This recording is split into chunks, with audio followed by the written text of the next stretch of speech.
तो दोस्तों demo series में एक बार फिर से आपका स्वागत है। आशा करते हैं आपको पिछला एक्सप्लेनेशन पसंद आया होगा। आज हम एक्सप्लेन करने जा रहे हैं एपिसोड 3 एंड 4। इन एपिसोड को समझने के लिए आपको पिछला एक्सप्लेनेशन देखना होगा क्योंकि कहानी की टाइमलाइन चेंज होती रहती है। एपिसोड 3 की शुरुआत जेफ की मॉम को दिखाते हुए होता है जो प्रेग्नेंट थी और कोई पिल खा रही थी। पिल खाने के बाद जेफ की मॉम प्रेगनेंसी की हालत में घर से बाहर जाकर कपकपाती ठंड में बस स्टॉप पर बैठ जाती हैं, जो जेफ के डैड देख लेते हैं और फौरन जेफ की मॉम को घर ले आते हैं। मॉर्निंग में जेफ के डैड जेफ की मॉम को डॉक्टर के पास कंसल्ट करने ले जाते हैं, जहां हम समझ पाते हैं जेफ की मॉम को जल्द से जल्द प्रेगनेंसी से छुटकारा पाना था। अगला सीन हमें 1977 का दिखाया जाता है जब जेफ 17 साल का था, जहां जेफ के डैड उसे मछली पकड़ना सिखा रहे थे। यहाँ से सीन कट होता है और हम देख सकते हैं जेफ पॉर्न मैगजीन देखकर मास्टरबेट करने की कोशिश कर रहा था, लेकिन उस मैगजीन से उसे कुछ फील नहीं हो रहा था। तभी जेफ को उसके मॉम डैड के झगड़ने की आवाज़ आती है, जहाँ वो देखने जाता है, जो देखकर उसके डैड वहाँ से जेफ को भगा देते हैं। अगला सीन हमें साइंस क्लास का दिखाया जाता है, जहाँ स्टूडेंट को एनाटॉमी सिखाया जा रहा था। मरे हुए सुअर का डाइसेक्शन करने को दिया गया था, जिस पर एक लड़की मना कर रही थी क्योंकि वो वेजिटेरियन थी। ये सुनकर जेफ भी उससे डांटते हुए कहता है, अगर हमें नॉलेज चाहिए तो हमें ये करना ही होगा। क्लास एंड होने के बाद जेफ एनाटॉमी टीचर से कहता है, क्या मैं ये मरे हुए सुअर को अपने साथ घर ले जा सकता हूँ, जिस पर टीचर बोलते हैं, ठीक है तुम ले जा सकते हो। वहाँ से सीन कट होकर हमें जेफ के मॉम डैड को हमें कोर्ट में दिखाया जाता है, जहाँ हम समझ पाते हैं वो दोनों सेपरेट हो रहे थे और जेफ के छोटे भाई डेविड की कस्टडी के लिए आर्ग्यू कर रहे थे, जिनका आर्गूमेंट सुनकर जज डेविड की कस्टडी जेफ की मॉम को दे देता है। इस पर उसके डैड उसकी मॉम से पूछते हैं जेफ का क्या होगा, जिस पर जेफ की मॉम कहती हैं वो बड़ा हो चुका है, वो अपना ख्याल खुद रख सकता है। अगले सीन में हम जेफ की मॉम को घर छोड़कर जाते हुए देखते हैं। ये देखकर जेफ बोलता है, मॉम आप कहाँ जा रही हैं? तो उसकी मॉम बोलती है, मैं घर छोड़ के जा रही हूँ, जिस पर जेफ कहता है, मैं अभी नहीं जा सकता हूँ। ये सुनकर जेफ की मॉम कहती है, मैं सिर्फ डेविड को लेकर जा रही हूँ, तुम्हें नहीं। ये सब होने के बाद जेफ घर में एकदम अकेला पड़ जाता है, क्योंकि उसके डैड भी कुछ महीनों के लिए बिजनेस ट्रिप पर गए थे। घर में अकेलेपन की वजह से जेफ शराब पीना स्टार्ट कर देता है। अगले दिन में हम जेफ को कार पर जाते हुए देखते हैं, जहां वो जॉगिंग करने वाले किसी लड़के को देखकर खुश हो जाता है। और फिर सीन कट होकर जेफ की मॉम को दिखाया जाता है, जहां हमें पता चलता है जेफ की मॉम ने आर्ट स्कूल में जॉब स्टार्ट कर दिया होता है, जहाँ के प्रिंसिपल ने उन्हें अपनी जगह जॉब करने का ऑफर दिया होता है, जिस पर जेफ की मॉम अग्री हो जाती है। अगले सीन में हम देखते हैं जेफ ने क्लास में भी शराब पीना शुरू कर दिया था, जो देखकर उसके प्रोफेसर उसे क्लास से बाहर भगा देते हैं और उसे कॉलेज से भी निकाल दिया जाता है। अगले सीन में हमें जेफ को कार चलाते हुए दिखाया जाता है। वहाँ उसे स्टीव नाम का लड़का मिलता है, जो वॉकिंग करते हुए किसी कॉन्सर्ट में जा रहा था। स्टीव जेफ की कार आते हुए देख उससे लिफ्ट मांगता है, जिस पर जेफ बोलता है, अभी कॉन्सर्ट शुरू होने में काफ़ी समय है, जब तक हम मेरे घर चलते हैं वहाँ हम थोड़ी बियर पियेंगे, जिम करेंगे, उसके बाद मैं तुम्हें कॉन्सर्ट में छोड़ दूंगा, जिस पर स्टीव अग्री हो जाता है। अगले सीन में दोनों जेफ के घर पहुँचते हैं और साथ में जिम करने लगते हैं। जिम करते हुए जेफ काफ़ी एक्साइटेड हो जाता है और स्टीव को किस करने लगता है, जिस पर स्टीव गुस्सा करते हुए कहता है, मैं वैसा नहीं हूँ, मुझे जल्द से जल्द कॉन्सर्ट में छोड़ दो। जेफ बोलता है, थोड़ा रुक जाओ, मैं तुम्हें छोड़ दूंगा। स्टीव वहाँ से जाने लगता है, जो देखकर जेफ को बहुत गुस्सा आता है और वो स्टीव के हेड पर जिम के इक्विपमेंट से वार करता है, जिससे स्टीव की मौत हो जाती है।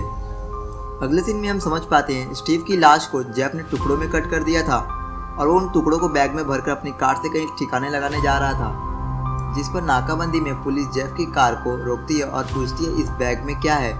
तो जेफ बहाना बनाते हुए कहता है, मेरे मॉम डैड का डाइवोर्स हो गया है, इस वजह से मुझे नींद नहीं आ रही थी, जिसकी वजह से मैं यार्ड के घास काटने लगा था और बैग में भरकर फेंकने ले जा रहा हूँ। पुलिस ऑफिसर जेफ की बात सुनकर उसे वार्निंग देकर घर लौटा देता है। यहाँ से सीन कट होता है और हमें जेफ को हड्डियों का पाउडर बनाते हुए दिखाया जाता है, जो उन हड्डियों के पाउडर को अपने बैकयार्ड में फेंक देता है। और इस तरह एपिसोड 3 की एंडिंग हो जाती है। एपिसोड 4 की शुरुआत हमें ओहायो 1991 का दिखाया जाता है, जहां पुलिस जेफ की बैकयार्ड की जांच कर रही थी, क्योंकि जेफ ने ऑफिसर को बताया होता है कि मैंने वहां हड्डी का पाउडर फेंका था। सीन कट होकर 1978 जेफ की कॉलेज पर शिफ्ट होता है, जहां कॉलेज की नेशनल ऑनर सोसाइटी मेंबर की फोटोशूट हो रही थी, जिसमें जेफ चुपके से बीच में शूट के लिए खड़ा हो जाता है। पिक में आने के बाद बाकी स्टूडेंट उसे देखकर बहुत गुस्सा हो जाते हैं, क्योंकि जेफ उस सोसाइटी का मेंबर नहीं था। वहाँ से सीन शिफ्ट होता है और हम जेफ के डैड को शरी नाम की लेडी के साथ घर रिटर्न आते हुए दिखाया जाता है। घर पहुँचते ही जेफ के डैड घर को पूरी तरह बिखरा हुआ पाते हैं और घर में बियर की बोतल भी पड़ी होती है, जिस पर जेफ के डैड पूछते हैं, तुमने शराब पीना भी स्टार्ट कर दिया है? जिस पर जेफ बहाने बनाने लगता है और उसके बाद जेफ के डैड उसकी मॉम के बारे में पूछने लगते हैं, जिस पर जेफ बोलता है वो 3 महीने पहले ही घर छोड़कर चली गई। ये सब देखकर जेफ के डैड जेफ को बाहर लंच पर ले जाते हैं, जहां बातों बातों में जेफ उससे हुई गलती के बारे में अपने डैड को बताना चाहता है, लेकिन उसकी डैड उसकी बात काटते हुए कहते हैं मैं तुम्हारा एडमिशन ओहियो स्टेट कॉलेज में करा देता हूँ, जो सुनकर जेफ बहुत खुश हो जाता है। सीन कट होता है और हमें पता चलता है कि जेफ की खराब परफॉर्मेंस की वजह से उसे ओहियो स्टेट कॉलेज से भी निकाल दिया जाता है, जो सुन के जेफ के डैड को बहुत गुस्सा आता है। इस पर जेफ के डैड जेफ से बोलते हैं अब मैं तुम्हारा एडमिशन आर्मी में करा दूंगा।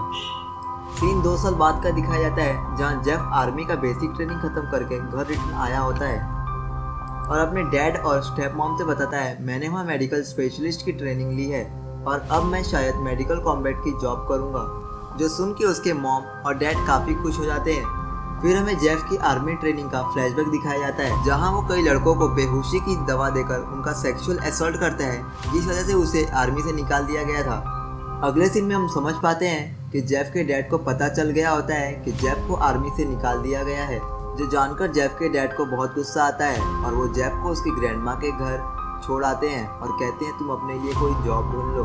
नेक्स्ट सीन में हम जेफ को बुचर शॉप में जॉब मांगते हुए देखते हैं, जहां उसे बुचर की जॉब मिल जाती है। अब यहां से अगला सीन हमें एपिसोड 2 का दिखाया जाता है, जहां जेफ की ग्रैंडमा को उसके कमरे में बेड पर स्टैचू मिलता है, जिसे उसकी दादी कचड़े में फेंक देती है।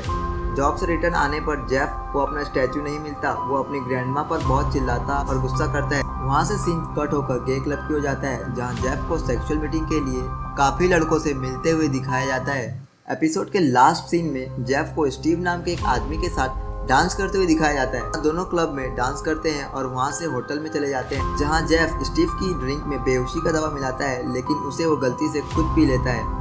बाद में बेहोशी की दवा वाली ड्रिंक स्टीव को भी पिला देता है। फिर मॉर्निंग के सीन में हम देखते हैं कि नशे के हालत में जेफ ने स्टीव का मर्डर कर दिया होता है और उसकी बॉडी को बैग में भर के होटल से अपनी ग्रैंडमा के वहाँ ले जाता है और इस तरह एपिसोड 4 समाप्त हो जाता है।